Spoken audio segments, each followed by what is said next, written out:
The massive blast doors of Hangar 7 at Falcon Ridge Air Base yawned wide to the rising sun, as if the building itself were drawing breath before the day's orchestrated chaos. The sharp, sterile scent of aviation fuel mingled with the earthy tang of dew evaporating from concrete, creating the unique olfactory signature of a place where history, routine, and danger coexisted. The cavernous expanse of the hangar was not only an arena for mechanics and engineers, but a silent witness to decades of whispered secrets, forgotten missions, and the dreams and ghosts of pilots who had come and gone. Dominating the vast space was the B-2 Spirit bomber, its jet-black wings stretching outward in silent threat and promise. The aircraft didn't just occupy space, it defined it. Light from the hangar's overhead fluorescence played along its matte skin, highlighting the angular, almost predatory, lines that made it seem at once impossibly heavy and weightless, as if it belonged not to Earth but to the darkness between stars. Even parked, with access panels open and trailing maintenance cables, the B-2 seemed ready to take flight, a predator waiting for the night. Around the aircraft, ground crews moved in a complex ballet born of repetition and precision. Hydraulic lifts whined, tools clinked, diagnostic screens flickered. Veterans worked in pairs or alone, their movements the product of a muscle memory honed over years of practice. A torque wrench here, a pressure gauge there.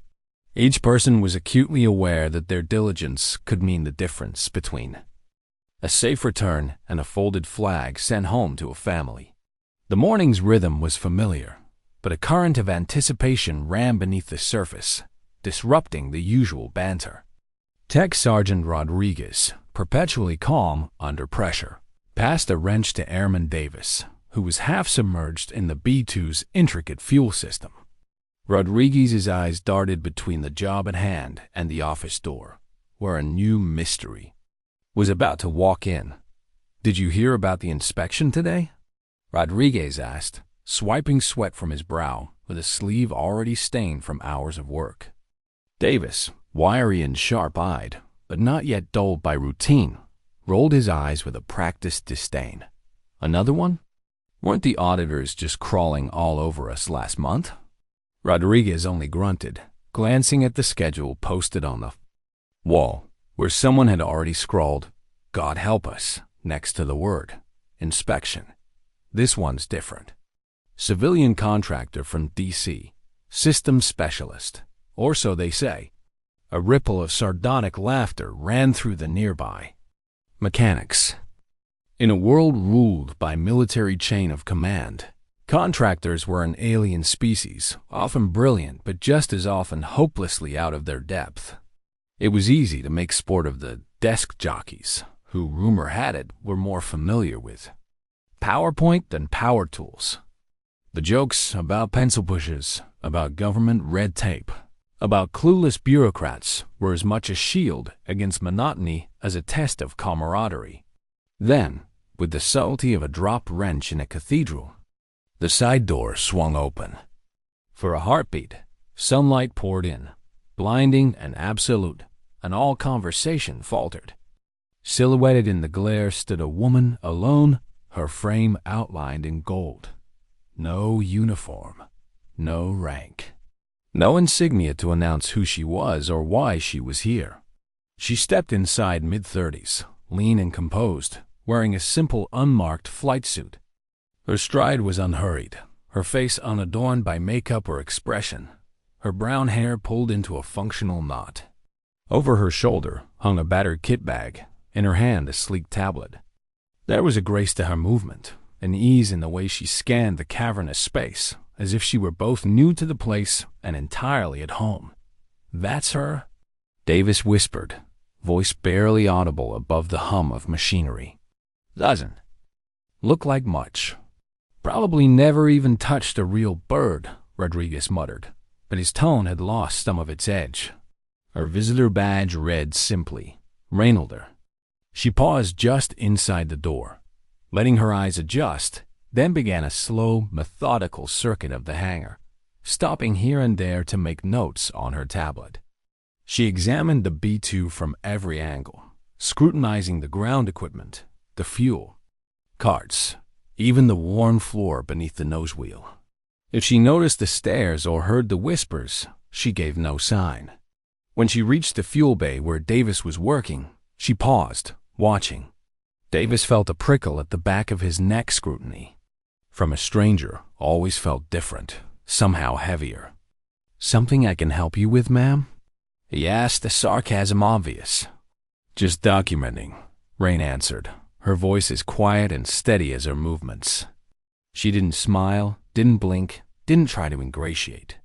"Standard calibration," Davis muttered, pointedly turning his back. "Nothing you'd find interesting." For a moment, silence hung between them. Then, with gentle certainty, she reached past him and made a fractional adjustment to his calibration tool. The digital readout, which had hovered erratically, snapped to perfect alignment.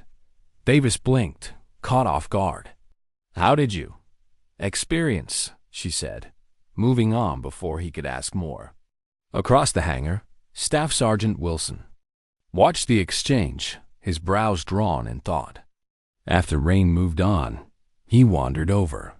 "Careful with that one," he murmured to Davis. "What?" "Why? Contractors aren't supposed to know that much.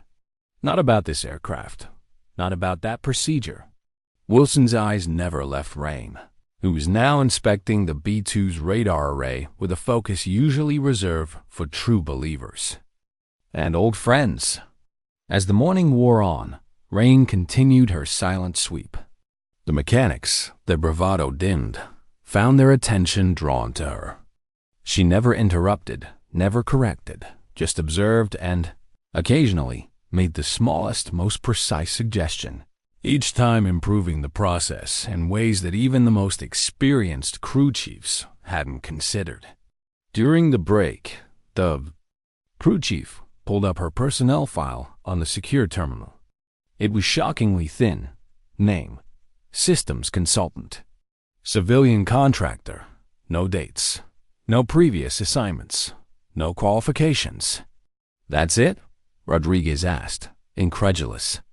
"Nothing else at my clearance," the chief replied, frowning at the screen. "No degrees. No former posts. It's a shell." Rodriguez frowned, then tried a quick search on his phone. No social media, no published work, not even a blurry college photo. "Who the hell doesn't have a footprint?" he muttered. "Someone who doesn't want to be found," the chief replied, unconsciously echoing a sentiment held by anyone who's seen real covert ops. Back on the hangar floor, Rain stood at the open cockpit of the B-2, fingers hovering just above the controls. For a fleeting moment, her impassive mask slipped a shadow of something old and painful. Recognition or regret flickered across her face. The day grew hotter, the air thick with the scent of sweat and kerosene, the tension palpable. Rain observed. A communications check. When an obscure software fault threatened to delay the test, she quietly suggested a non-standard fix, a bypass maneuver so rare it was military lore. Davis, who'd watched her all day, couldn't help himself. "How? Do you know that?" Rain's answer was calm. "Mark V comes known issue. Not in the manual, but anyone who's worked field repairs has seen it." "But you're not field," Davis pressed. Rain only looked at him, and the silence said more than words. "No," she said at last, turning away. When the base's quarterly emergency drill sounded alarms blaring, red lights flashing, the crew dropped tools and scrambled to their stations. Rain, without hesitation, moved to the precise location of a pilot during such a drill, her body language and split-second decisions betraying a lifetime of muscle memory. Chief Engineer Martinez, a veteran of 2 decades and more emergencies.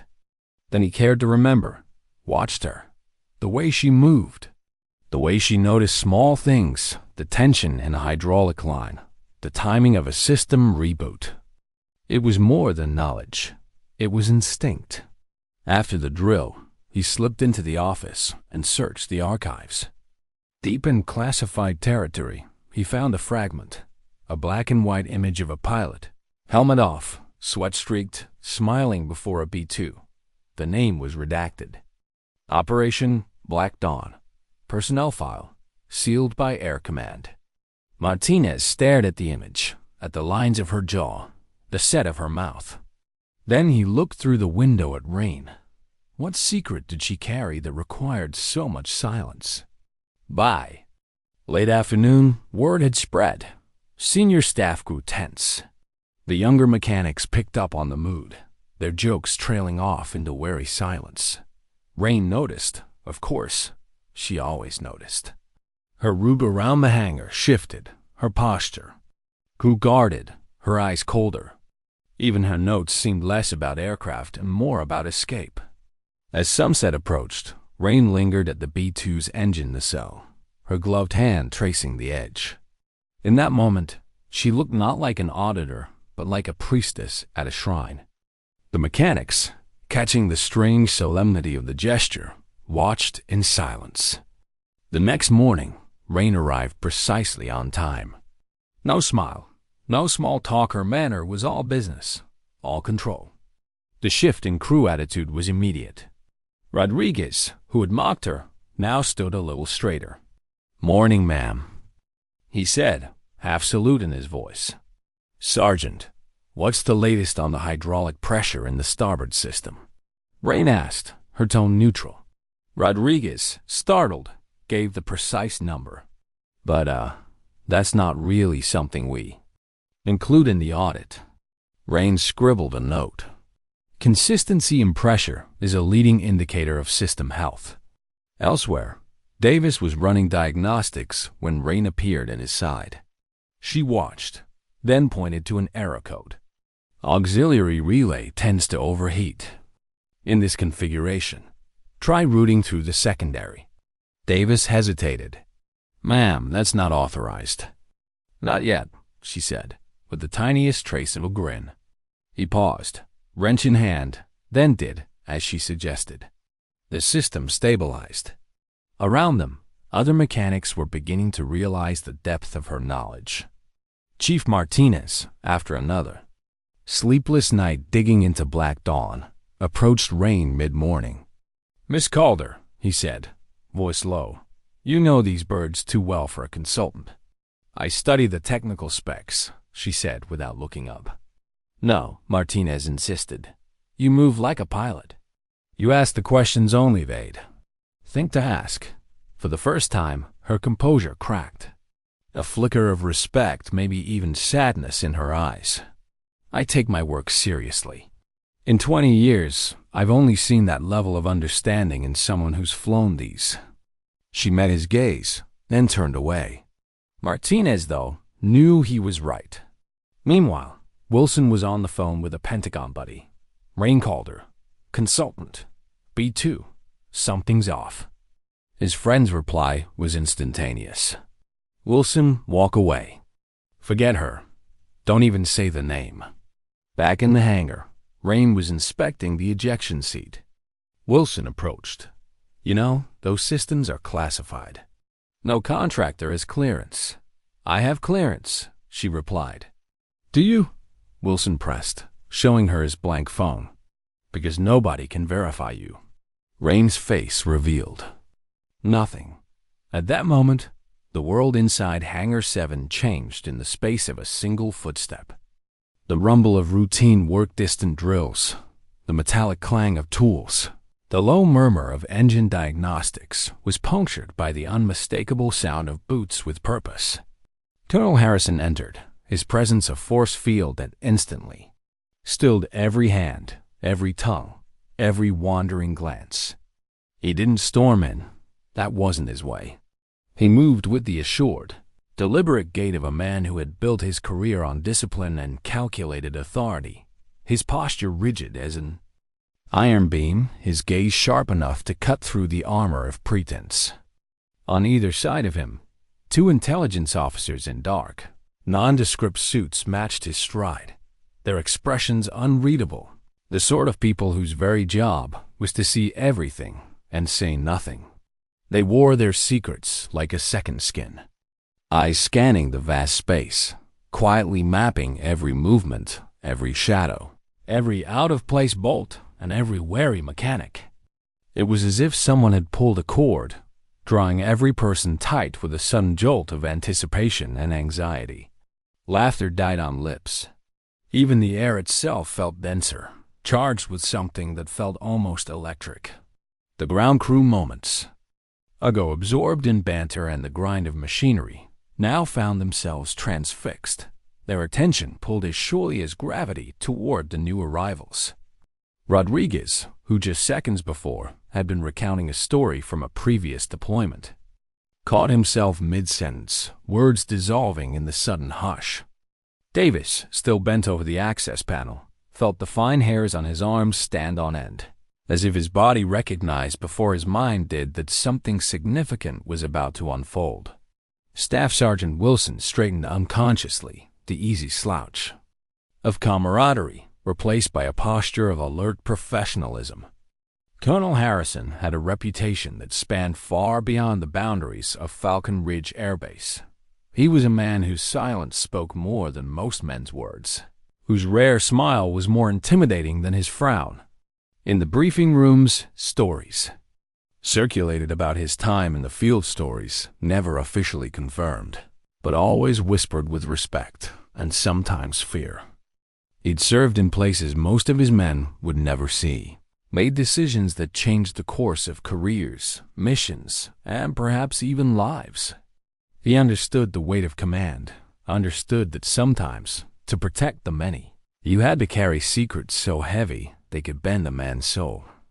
Those secrets followed him now, shadowed in the eyes of the two intelligence officers, their files clutched tightly in their hands like shields. As Harrison approached, his gaze swept the hangar. He did not pause to acknowledge salutes or defer to protocol. Instead, he scanned every face, searching for the anomaly, the thread that, when pulled, might unravel the tapestry of normalcy. The mechanics and technicians, seasoned veterans and green recruits alike, shrank slightly beneath that scrutiny, suddenly hyper-aware of every grease stain, every misplaced tool, every forgotten checklist item. The laughter and camaraderie of a few minutes ago were replaced by something more primal, the shared instinct of a herd sensing a predator in their midst. Rain stood out, though not by design. She was not in a place of authority, not positioned at the center of any activity. She was near the edge of the main workspace, a tablet in hand, jotting notes with the quiet concentration of someone used to blending in. Yet even in stillness, she radiated a subtle tension, like a spring wound tight beneath a calm surface. For a moment, their eyes met, Harrison's unblinking, appraising gaze and Rain's measured, almost defiant calm. It was not the look of subordination or deference, nor was it outright challenge. It was a silent acknowledgement, a brief crossing of currents between two people who understood, on some unspoken level, that their fates were about to intersect. The intelligence officers moved in closer formation as Harrison stopped several feet from Rain. They held themselves with the peculiar blend of detachment and readiness unique to their profession, their hands never straying far from the inside of their jackets, where a D's or perhaps something more might be concealed. One, a tall, severe-faced woman with a streak of silver in her hair, let her gaze linger on Rain's badge. The other, a compact man with an immovable expression, seemed to catalog every nuance of Rain's stance, her tools, her unmarked flight suit, her apparent indifference to the tension humming through the hangar. A collective breath was held. No one moved. The only sound was the hum of the distant ventilation system and the slow, relentless ticking of the clock above the main office door, marking each second with the subtle authority of inevitability. Harrison's voice, when it came, was not raised. He did not need to project. His words carried on the power of authority alone. "Where's our systems auditor?" he asked, his tone deceptively calm, but the weight of his words pressed down on the room like a storm cloud. It was a simple question, but everyone understood its subtext. It was not about logistics, not a matter of bureaucratic routine. It was the sort of question that marked the dividing line between the ordinary and the extraordinary, the known and the unknown. It was a probe, a test, a match struck to see if anything in the hangar would ignite. Rodriguez, nearest to Harrison, was the first to recover, snapping to attention with a practiced efficiency that belied his own rising unease. "Sir, our auditor's right over there," he said, nodding in Rain's direction. His voice sounded clear, but inside he felt the tight coil of nerves that came from witnessing something outside the normal boundaries of protocol. The others followed suit, each mechanic and technician standing a little straighter, their attention fixed firmly on the tableau unfolding before them. Rain, for her part, did not flinch. She met Harrison's gaze squarely, her own expression carefully neutral. There was a flicker of something in her eyes, calculation, recognition, perhaps even a trace of weariness, but she held her ground.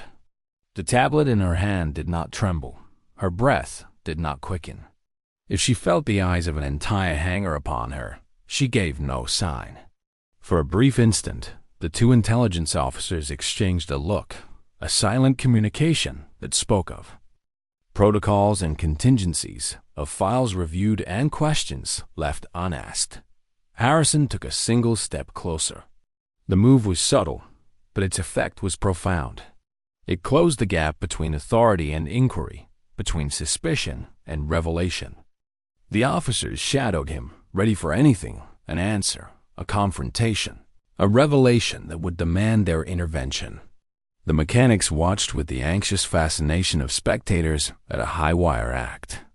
They sensed that something fundamental was at stake, though few could have articulated exactly what.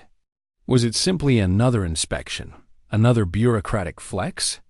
Or was it the beginning of something larger, a disturbance in the carefully maintained order of military life? Even the youngest airman, new enough to still carry the scent of boot camp, felt the difference in the air. Rain spoke first, her voice steady and clear, carrying just enough to be heard by those who needed to hear it. "Present, Carl," she said, the words crisp and devoid of unnecessary embellishment. She stood with the relaxed discipline of someone who had spent years in uniform, though she wore none now. Her eyes did not waver from Harrison's. For a moment, time stretched. The tension that had filled the hangar was now focused entirely on the small space between Rain and Harrison, as if the fate of the entire base depended on what would happen next. Harrison's stare hardened, probing for weakness, for evasion, for the telltale signs of guilt or fear. He saw none. Instead, he saw something he had not expected, a familiarity in the way Rain held herself. A precise calibration of posture and presence that spoke of experience far deeper than any routine systems auditor. In that instant, his mind ticked through the files he'd reviewed, the reports that didn't quite add up, the unexplained proficiency with which this so-called contractor had handled technical crises that would have stumped most field engineers. He glanced at the intelligence officers, a subtle signal passing between them. The woman with the silver-streaked hair took out a slim folder from her briefcase, her fingers moving with practiced economy. She did not open it yet, but she held it like a weapon, a blade forged of secrets and sealed records. Rain, aware of the gesture but unfazed, waited. She did not fill the silence with nervous words or explanations. She simply held her ground, eyes locked on Harrison's, as if daring him to see beyond the facade. The rest of the hangar faded to the periphery. For the men and women who worked daily among the steel and circuitry of the B-2, it was a moment they would later describe as surreal, a confrontation unfolding on the edge of the possible, where reality seemed to tilt and new truths hovered just out of reach. Davis, his wrench still in hand, watched with a mix of dread and awe. He realized, with a sudden clarity, that this was not about a broken fuel line or a misplaced part. This was about something much bigger, about identity, about secrets carried, and sacrifices made, about the unspoken code that sometimes required a person to become a ghost for the sake of others. Harrison finally spoke, his voice low and measured. "We have questions," he said, the syllables heavy with the authority of command. "Questions that require answers. Now." The hangar, already silent, seemed to sink deeper into stillness, as if the very walls were listening, waiting to record what came next for posterity. Rain nodded once, the motion barely perceptible but resolute. "Understood, sir," she replied. "I'm prepared to answer." Her words echoed, quiet but carrying, reaching the ears of every person present, each of whom now found themselves witnesses to the crossing of a threshold, the point at which the ordinary ends and the extraordinary, the legendary, begins. And in that charged stillness, as Colonel Harrison and his intelligence entourage prepared to peel back the layers of truth, every man and woman in the hangar understood, on some level, that nothing at Falcon Ridge would ever be the same again. They stood on the brink of revelation, a single question away from uncovering the real story behind the systems auditor, the woman who carried secrets deeper than any file, whose presence would haunt their memories as the day they watched history turn in a single, silent moment. "By the fuel system, sir," Martinez replied, heart pounding. Harrison approached Rain, gesturing for her to follow. She did, head held high. In the glass-walled office, the conversation was short and sharp. Harrison, Captain Rain Calder, officially Kia 5 years ago. Rain, stiff as a board. "Sir, what's a dead pilot doing at my base?" Rain replied quietly. "The pilot Calder died during Black Dawn. What survived was too classified to exist." The intelligence officer, expression severe, pressed. Further, "And now you're back. Why?" Before Rain could answer, alarms blared through the hangar. Code Amber, a crisis.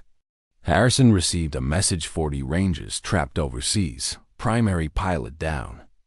Rain's eyes sharpened, the decision already made. "Sir, request permission to fly. You're dead on paper." "Those Rangers don't care about paper." The debate was brief. The need was desperate. Harrison, weighing the cost, nodded. Rain turned to the crew. "Prep for emergency launch. Full combat config." Davis, voice shaking, protested. "Ma'am, you're—" Rain cut him off, holding up a battered Spirit Talon patch. 5 years ago, I died on paper. Tonight, I fly." The crew moved like a single organism, prepping the B-2 with a speed born of adrenaline and fear. The camaraderie of the morning had become something closer to reverence. Rain suited up, accepted the helmet from Martinez, and paused. "Thank you, all of you." Davis stepped forward, shame on his face. "Ma'am, Rain put a hand on his shoulder. "You saw what you were told to see. That's the job." Final checks done, Rain climbed the ladder, glanced back. "If I don't make it back, tell them someone tried." "You'll make it," Wilson called. "Ghosts always do." As the B-2 thundered down the runway and vanished, Harrison turned to the intelligence officer. "This never happened. Understood?" The hangar fell into anxious silence. Martinez gathered the crew around the radio. He told the truth about Black Dawn, about Calder's sacrifice, about the world that required such ghosts. The hours crawled. Over enemy territory, Rain flew. Low, her heart steady, her mind sharp.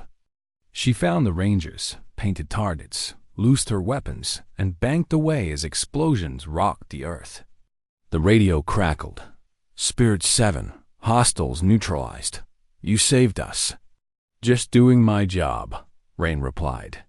The silence that followed was brutal. Painted by enemy radar, Rain dodged, weaved, evaded. The minutes became an eternity. Dawn.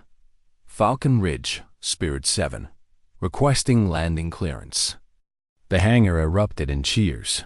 Rain landed, climbed down. Martinez saluted. Davis hugged her, weeping. Even Harrison, ever the stoic, shook her hand. Rain didn't stay. She couldn't.